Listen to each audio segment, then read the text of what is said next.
मूल्यों, संस्कारों और राष्ट्रीय स्वाभिमान से जोड़ने का अभूतपूर्व कार्य कर रहा है। मैं सनातन संस्कृति की दिव्य ज्योति से संपूर्ण विश्व को आलोकित करने वाली कल्याण पत्रिका के शताब्दी अंक के विमोचन की गीता प्रेस परिवार को बहुत बधाई देता हूँ।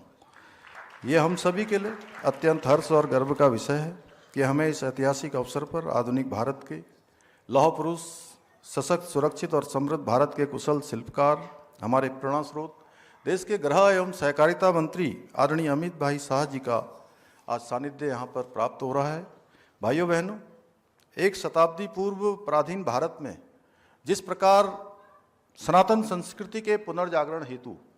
सेठ स्वर्गीय जयदयाल गोविंदका जी का और भाई जी स्वर्गीय श्री हनुमान प्रसाद पोद्दार जी ने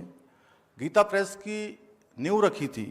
आज उसी प्रकार आदरणीय प्रधानमंत्री श्री नरेंद्र मोदी जी और आदरणीय गृह मंत्री श्री अमित शाह जी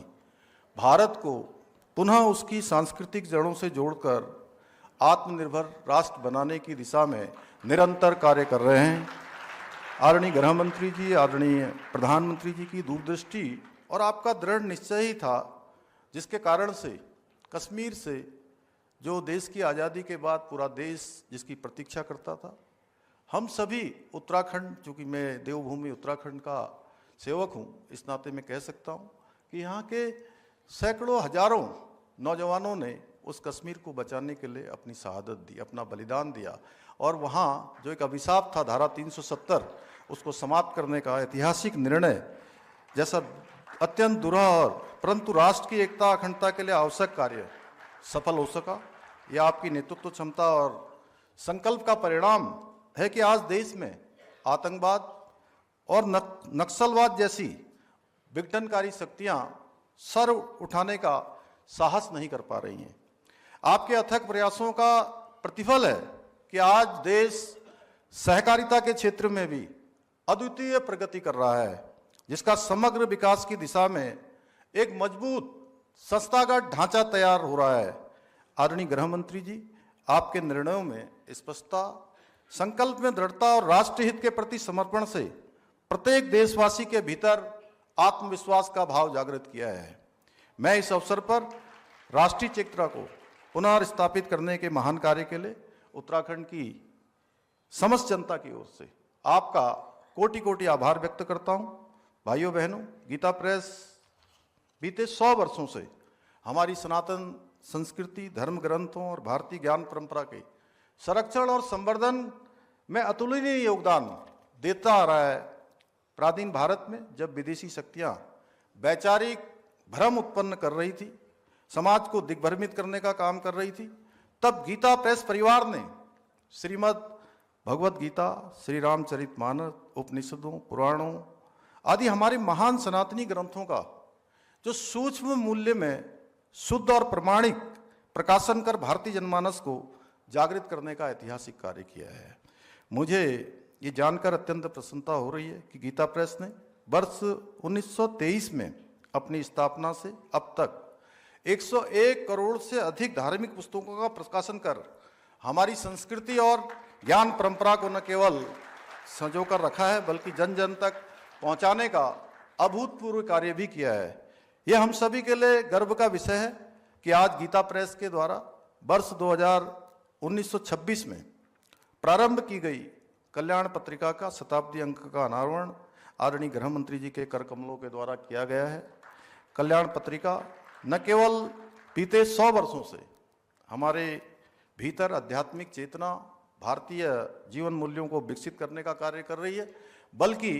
नैतिकता, सदाचार और सांस्कृतिक चेतना के विकास में भी बहुत महत्वपूर्ण योगदान दे रही है। मैं इस अवसर पर राष्ट्र, धर्म और संस्कृति के महान सेवा करने के लिए गीता प्रेस और उनके समस्त परिवार को, साधकों को, कार्यकर्ताओं को और प्रबंधन को हार्दिक साधुवाद देता हूँ। भाइयों बहनों, आज आदरणीय प्रधानमंत्री श्री नरेंद्र मोदी जी के नेतृत्व में सनातन संस्कृति की पताका संपूर्ण विश्व के अंदर लहरा रही है और दुनिया भर के देश हमारी प्राचीन संस्कृति, दर्शन, ज्ञान और विज्ञान से परिचित हो रहे हैं। चाहे हम सब लंबी प्रतीक्षा के बाद, चाहे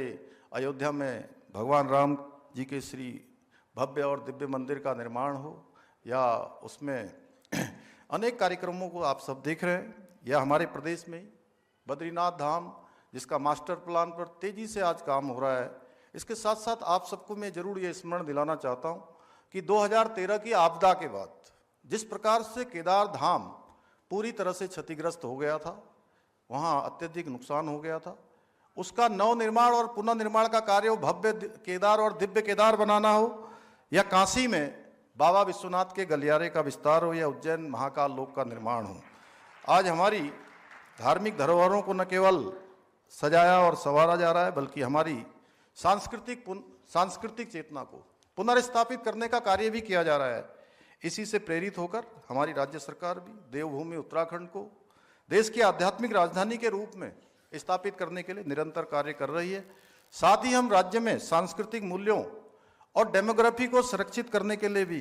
प्रयासरत हैं। भाइयों बहनों, मुझे पूरा विश्वास है वर्ष 2047 तक भारत को विकसित राष्ट्र बनाने के आदरणीय प्रधानमंत्री जी के